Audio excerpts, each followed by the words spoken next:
बिस्मिल्लाहिर्रहमानिर्रहीम। अस्सलाम वालेकुम नाज़रीन, आप यूट्यूब चैनल देख रहे हैं। मैं इमरान खान हूँ। सबसे पहले आसिम मुनीर साहब ने दौरा अमेरिका अपना मुकम्मल किया, उसके बाद वो बेल्जियम गए और बेल्जियम से भी एक खबर आ रही है, वो बाद में बताता हूँ। लेकिन आसिम मुनीर साहब ने वहाँ पे पाकिस्तानी कम्युनिटी से खिताब भी किया है। वो बतौर आर्मी चीफ जा रहे हैं, फील्ड मार्शल जा रहे हैं, लेकिन पाकिस्तानी कम्युनिटी से भी वो खिताब कर रहे हैं, ताजरों से भी वो मिलते हैं और सियासी और इंतज़ामी मामलात में वो इंटरफेयर करते हैं।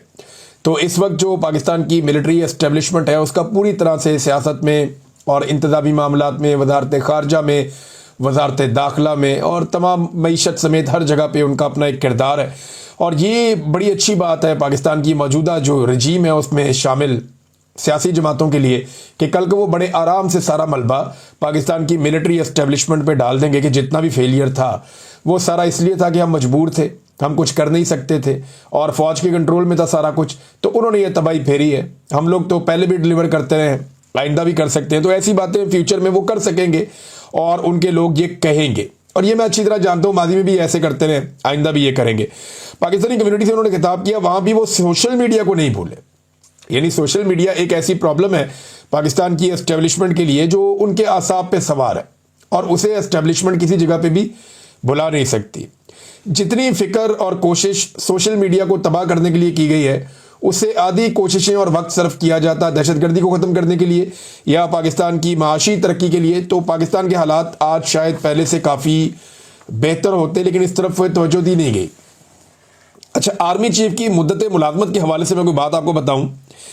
इससे पहले जो बेल्जियम का आर्मी चीफ का दौरा, उस हवाले से एक दावा सामने आया है और ये बाकायदा एक दो ट्वीट्स मेरे पास मौजूद हैं। एक मोहम्मद फैसल साहब का ट्वीट है और ये कहते हैं जी कि बेल्जियम के दौरे पर आए हुए पाकिस्तानी आर्मी चीफ आसिम मुनीर के खिलाफ पाकिस्तानियों ने बेल्जियम में FIR कटवा दी है। FIR में आर्मी चीफ पर सफारत खाने के एहलकारों के जरिए हमला करवाने का इल्ज़ाम है। यानी एक तो ये वो उन्होंने बात की है, लेकिन नहीं, जो मेरे पास एक और इतला है ना, वो अब इसकी कोई तस्दीक नहीं हो सकती, लेकिन ये इतला ये कह रही है कि एक दस्तावेज है वो जमा करवाई गई है बेल्जियम में और पाकिस्तानियों की जानिब से, जिसमें कुछ जराइम के हवाले से या इंसानी हकूक़ की खिलाफ वर्जियों के हवाले से डाटा शामिल है और इसमें दर्ज जो मालूमात हैं वो मंदरजा झेल हैं। शिकायत कुनिंदा जो है उसका नाम है शेख मोहम्मद अदील, जो अब तक इतला सामने आ रही है और ये भी सोशल मीडिया से इतलात आई हैं। इसकी कंफर्मेशन एक आधे दिन में आ जाएगी और ब्रसल्स बेल्जियम से ये इतलात आ रही हैं और इसका बाकी एड्रेस भी इस आदमी का लिखा हुआ है, सारा कुछ इसके अंदर शामिल है, इनका ईमेल एड्रेस भी लिखा हुआ है। अच्छा, उसमें हाफिज़ सैयद आसिम मुनीर साहब के बारे में उनकी जिस्मानी तफसीलात लिखी हैं, उनकी उम्र लिखी है, उनका कद लिखा है, उनका वज़न लिखा है, साथ उनकी तस्वीर भी मुंसलिक की गई है और ये कहा कि ये ब्रसल्स में आए हैं। तारीख और वक्त लिखा है 10 अगस्त 2025। ऐसा लगता है कि ये दस्तावेज जो है वो पहले से तैयार थी। बहरहाल इल्ज़ामात जो है वो इसमें इंसानियत के खिलाफ जराइम, इस्लामाबाद में पुरअमन मुजाहिरीन का कत्लेआम, अगवा और तशद्दुद और 10,000 अफराद को कानूनी कार्रवाई के बगैर कैद में रखना, दहशतगर्दी और आलमी दबाव का, ये सारी चीज़ें जो है वो इसके अंदर शामिल की गई इस दस्तावेज़ में। और इसके अंदर जो सबूत साथ मुंसलिक किए गए हैं वो मुख्तलिफ NGOs और एमनेस्टी इंटरनेशनल की रिपोर्टें और मीडिया के मज़ामीन इसके अंदर शामिल किए गए हैं। और साथ उन्होंने ये कहा कि इस मामले को फेडरल प्रोसिक्यूटर को भिजवाना चाहिए और गिरफ्तारी के वारंट्स और ये वो सब, और ये दस्तावेज संगीन इल्ज़ामात की निशानदेही करती है और कानूनी कार्रवाई की दरख्वास्त करती है। ये जनाब एक दस्तावेज जमा करवाई गई, मैंने आपको बता दिया। लेकिन असल मामला जो हम डिस्कस कर रहे हैं गुज़िश्ता एक दो दिन से, वो फिर मैं आपके सामने रखता हूँ कि क्या यही आर्मी चीफ कंटिन्यू करेंगे सन 2026 में और 27 में, और कितना कंटिन्यू करेंगे इस पे हम बार बार बात करते हैं। वजह यह है कि इमरान खान साहब को और पाकिस्तान तहरीक इंसाफ को इस बात का पूरा यकीन है कि जब तक हाफिज़ सैयद आसिम मुनीर साहब हैं तब तक उन लोगों के लिए कोई भी तहरीक चलाना मुमकिन नहीं होगा और इस हुकूमत के खिलाफ कोई भी एक्टिविटी उनकी कारामद नहीं होगी, क्योंकि पूरी ताकत से पूरा इदारा इस्तेमाल किया जाएगा और वो पाकिस्तान तहरीक इंसाफ के रास्ते की एक रुकावट बनेगा। तो जो एक पॉलिटिकल वो कहते हैं ना जी हमें दिया जाए लेवल प्लेइंग फील्ड, तो वो उन्हें लगता है कि नहीं मिलेगी जब तक के आर्मी चीफ है हाफिज़ सैयद आसिम मुनीर साहब। और अब ये लड़ाई नई नहीं है, ये बहुत पुराना मामला है। इसमें जो हाफिज़ आसिम मुनीर साहब के जो हमायती हैं वो ये कहते हैं कि इमरान खान साहब ने अपने दौर में जब वो वज़ीर आज़म थे तो इनके साथ ज़्यादती की थी। और इमरान खान साहब कहते हैं जी मैंने कोई ज्यादती नहीं की थी, बल्कि ये मेरी अहलिया से मिलना चाहते थे, उन्होंने इनकार कर दिया था, तो इस बात का गुस्सा है। बहरहाल जो भी है, आज पाकिस्तान तहरीक इंसाफ के साथ जो कुछ भी हो रहा है, इसके पीछे कुछ लोग खुलकर कहते हैं, कुछ लोग दबे लफ्जों में कहते हैं, लेकिन पाकिस्तान की एस्टेब्लिशमेंट का पूरा हाथ है। अब दो सवालात हमने सामने रखे थे। नंबर 1 कि क्या एक नई मुद्दत मुलाजमत शुरू होगी, कि एक्सटेंशन मिल गई, 0 से दोबारा शुरू होगा, तो नए कानून के मुताबिक तो 5 साल के लिए आर्मी चीफ आएगा। तो क्या नई एक्सटेंशन और 5 साल होंगे, या जो एक नया कानून बनाया गया है वो पिछले एक्सटेंशन से उसको शामिल कर दिया जाएगा। एक्सटेंशन इसलिए कह रहा हूं कि आर्मी चीफ की जो नौकरी है उसको रिटेन किया गया था और फिर उसके बाद उनको यह ओहदा दिया गया था, वो पहले रिटायर हो गए थे, जो इतलात थी और जो फैक्ट्स थे, जो फिगर्स थे वहां पे मौजूद थे।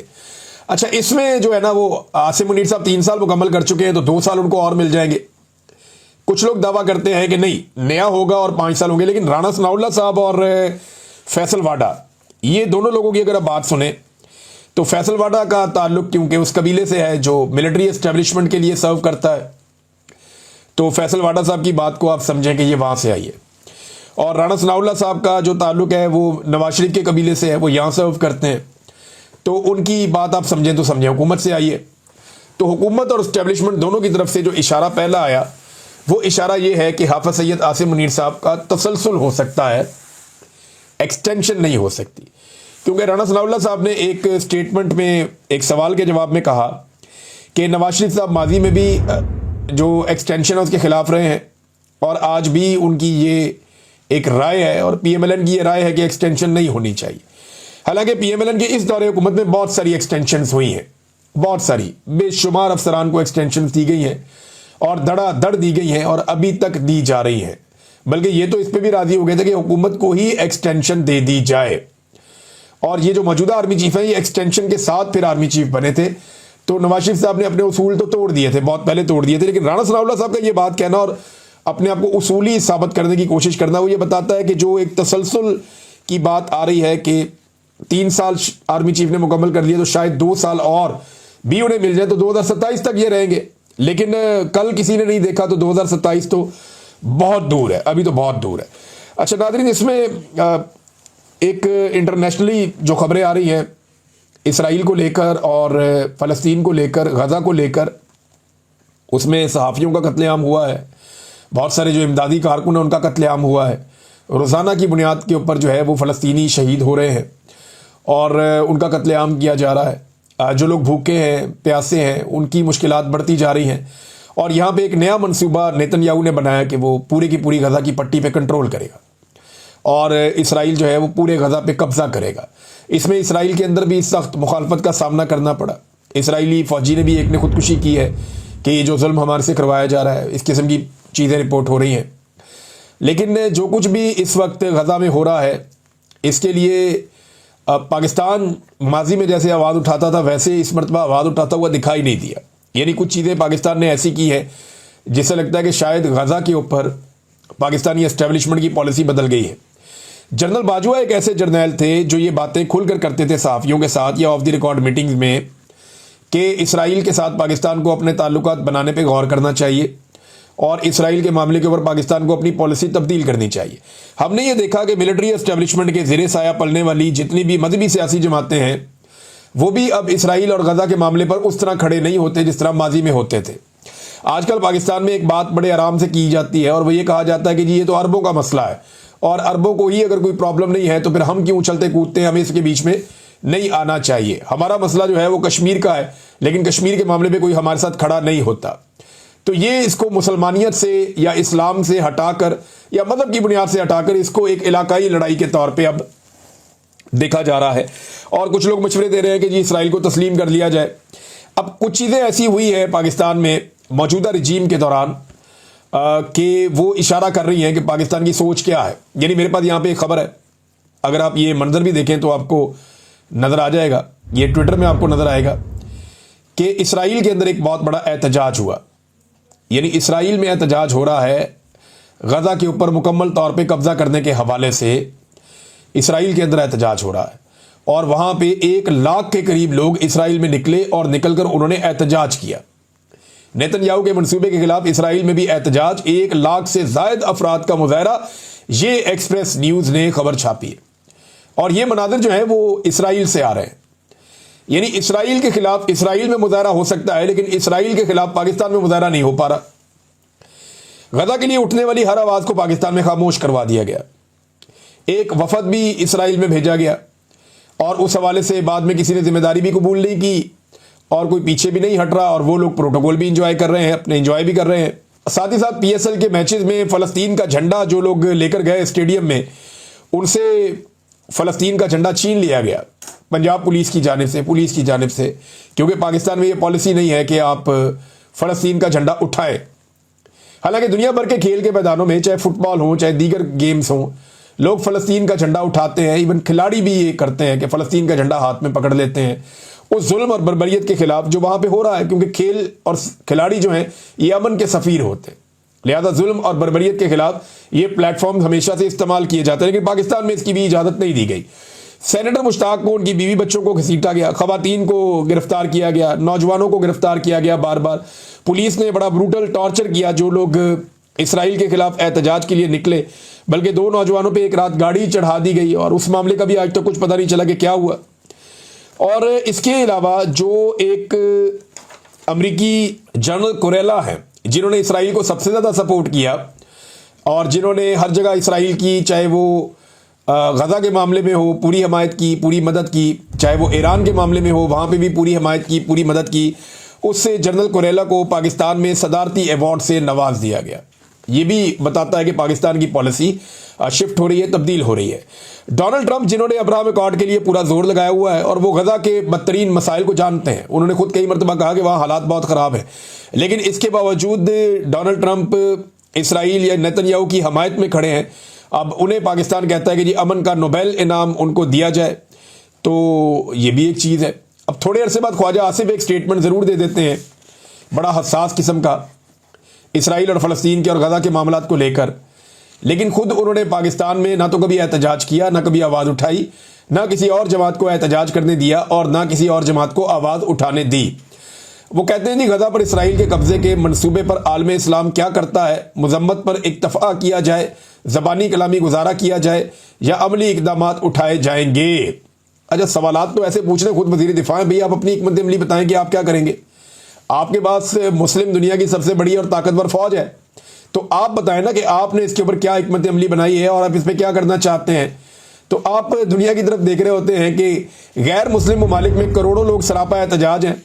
अब मुस्लिम ममालिक में एहतजाज करने नहीं देते, आधे से ज़्यादा मुस्लिम ममालिक में डिक्टेटरशिप है, वहाँ निकल ही नहीं सकता कोई आदमी एहतजाज करने के लिए, और पाकिस्तान में भी एक गैर एलानिया डिक्टेटरशिप है, यहाँ पर भी नहीं निकलने दिया जाता। जबकि मगरिब में मजबूत आवाज़ें उठ रही हैं, 1.5 अरब मुसलमान यौम हिसाब पे रसूल सल्लल्लाहु अलैहि वसल्लम रहमतुल्लिल आलमीन को क्या जवाब देंगे। तो ख्वाजा आसिफ साहब ये जवाब तो आपने भी देना है, इक़्तिदार तो अल्लाह ताला ने आपको दिया है, फौज की कमांड आपके हाथ में है, तो ये जवाब आपने देना है क़यामत वाले दिन, और गिरबान आपका पकड़ा जाएगा क़यामत वाले दिन। ये जो मजलूम मुसलमान हैं जिनको आप एहतजाज करने पर भी मारते हैं, इनका गिरबान नहीं पकड़ा जाएगा। तो पाकिस्तान ने किस तरह हमायत की है ये अब आपके सामने। नाज़रीन, एक तरफ पाकिस्तान के अंदर भी दहशतगर्दी कंट्रोल नहीं हो रही। मोहसिन नकवी ने कहा था कि SHO की मार है दहशतगर्द, तो दहशतगर्दों के डर से हुकूमत पाकिस्तान ने, ये वो दहशतगर्द हैं जो एक SHO की मार थे, उन दहशतगर्दों के डर से हुकूमत पाकिस्तान ने 14 अगस्त तक के लिए बलूचिस्तान में ट्रेनों की आमदोरफ्त पर पाबंदी लगा दी है। यानी ट्रेनें ही बंद कर दी कि दहशतगर्द, आप ट्रेन को प्रोटेक्ट नहीं कर सकते। यानी एक ट्रैक के ऊपर एक ट्रेन जाती है, हुकूमत पाकिस्तान ने हाथ खड़े किए कि ये जो ट्रेन ट्रैक के ऊपर जा रही है हम इसको प्रोटेक्ट नहीं कर सकते, इसकी हिफाजत की जिम्मेदारी हुकूमत नहीं ले रही। और इतनी सिक्योरिटी फोर्सेज हैं पाकिस्तान में, आप अंदाज़ा करें कि हमारे पास जो स्ट्रेंथ है वो 12 लाख से ज़्यादा पुलिस और दूसरी फोर्सेज और फौज वगैरह ये सब मिला के लगभग 10-12 लाख है। इतनी बड़ी स्ट्रेंथ पाकिस्तान के पास है फोर्सेज की, लेकिन इसके बावजूद पाकिस्तान जैसा एटमी पावर मुल्क चंद मुट्ठी भर दहशतगर्दों से ऐसा खौफजदा है कि ट्रेनों की आमदरफ्त ही पाकिस्तान ने बंद कर दी, और दावे इनके इतने बड़े बड़े हैं कि जनाब हम ये कर देंगे वो कर देंगे। तो मोहसिन नकवी साहब को सोचना चाहिए, बल्कि एक और मसले में फंस गए मोहसिन नकवी साहब, और ये इस्लामाबाद में एक मस्जिद से रिलेटेड इशू है। वहाँ पे मसाजिद कुछ बहुत सारी बनी हुई है जो ग्रीन बेल्ट पे या रस्तों पे बनी हुई है या कब्जे की ज़मीनों के ऊपर बनी हुई है, और हुकूमत के बकौल ये है कि ये ज़मीनें जो है ये सरकार की हैं और इनके ऊपर कब्जा करके मसाजिद बनाई गई हैं। एक तो कब्जे की ज़मीन के ऊपर मस्जिद कैसे बन सकती है, बननी ही नहीं चाहिए, और जब उसकी बुनियादें रखी जा रही थी तो उस वक्त मना करना चाहिए था कि ये मसाजिद यहाँ पे कब्जे की ज़मीनों के ऊपर ना बनाई जाएं, ये सरकार की ज़मीन है या किसी और मकसद के लिए रखी गई है। तो ये तो कभी भी मेरे ख्याल में मुनासिब नहीं है कि किसी ज़मीन के ऊपर या किसी की भी ज़मीन के ऊपर या सरकार की ज़मीन के ऊपर बगैर परमिशन के आप मस्जिद तामीर करें, मेरे ख्याल में नामुनासिब होगा। लेकिन मुझे हैरत इस बात पे होती है कि रातों रात इन्होंने मस्जिद भी गिरा दी, वहाँ पे वो उसका जो मलिका सारी वो जगह है वो साफ़ कर दी और वहाँ पे कोई दरख्त वरख्त भी लगा दिए कुछ एरिया में। कुछ लोग कहते हैं मस्जिद वहीं पे और मदरसे वाला जो बिल्डिंग का एरिया था वो सारा गिरा दिया गया है। अब वहाँ पे मौलवी इकट्ठे हो गए, उन्होंने कुरान पाक के नुस्खे हाथ में पकड़े हुए थे और उन्होंने कहा जी कि ये जब शहीद किया गया है उस बिल्डिंग को तो वहाँ पे ये कुरान पाक के नुस्खे भी शहीद हुए हैं, और इस पर वो बहुत गुस्से में थे। उन्होंने कहा जी मोहसिन नकवी इस्तीफ़ा दे, हम उसको नहीं छोड़ेंगे। ये ज़्यादा जो रोला पड़ा है ये जमीयत उलमा इस्लाम के, क्योंकि मौलवी उससे मुंसलिक थे तो उन्होंने ये बात की है, इस बात को ज़्यादा उठाया है। अब देखते हैं इसका हल क्या निकलता है, लेकिन उन्होंने रातों रात दोबारा बुनियाद रखी। उन्होंने कहा जी हम दोबारा यहाँ पे तामीर करेंगे, यहाँ पे हम मस्जिद बनाएंगे। अब मामला ये है कि अगर कब्जा छुड़वाना ही है, देखिए जहाँ मैं ये कह रहा हूँ ना कि आप गैर कानूनी तौर पे जगह पे आप मस्जिद तामीर ना करें, ये मुनासिब नहीं है। मेरे ख्याल में हमारा मजहब और हमारा इखलाकियात इसकी इजाज़त नहीं देता। लेकिन सेम टाइम में मैं ये भी कह रहा हूँ कि ये मौजूदा हुकूमत को भी होश के नाखून लेने चाहिए। ये मामला बातचीत से कर लेते, लेकिन चले इसको भी छोड़े। ये जो नदी नालों के ऊपर, पानी के रस्तों के ऊपर पूरी पूरी सोसाइटियां बन गई हैं, ये आपको नजर नहीं आती? जो बड़े बड़े लैंड माफियाज ने और बड़े बड़े सरमायादारों ने जमीनों पर कब्जे करके प्लॉटिंग करके बेच दिया है, वो कब्जे आपको नजर नहीं आते? जो डीएचए जैसी एक सोसाइटी जिसके ऊपर पाकिस्तान की मिलिट्री एस्टेब्लिशमेंट का हाथ है, वो जमीनें जैसे लोगों से लेती है, वो आपको नजर नहीं आता। यानी इंतजामिया को सिर्फ मस्जिद नजर आई है कब्जे के नाम के ऊपर और बेशुमार चीजें वो नजर नहीं आई। मैं क्लियरली कह रहा हूं कि जो काम यहां हुआ वो भी ठीक नहीं था, लेकिन ये हुकूमत को होश के नाखून लेने चाहिए कि पानी के रस्तों के ऊपर, नदी नालों के ऊपर पूरे पूरे प्लाजे और इमारतें तामीर कर दी गई हैं, उसके ऊपर ये नहीं जागे, उसके ऊपर इनको होश नहीं आया। और वहां पे जो इलीगल कंस्ट्रक्शन हुई और जो बांधे गए, उनकी वजह से पूरे के पूरे शहर डूब रहे हैं। जब भी बारिशें होती है हर तरफ जो है वो शहर डूबना शुरू हो जाते हैं, और हर साल अब ये होता है।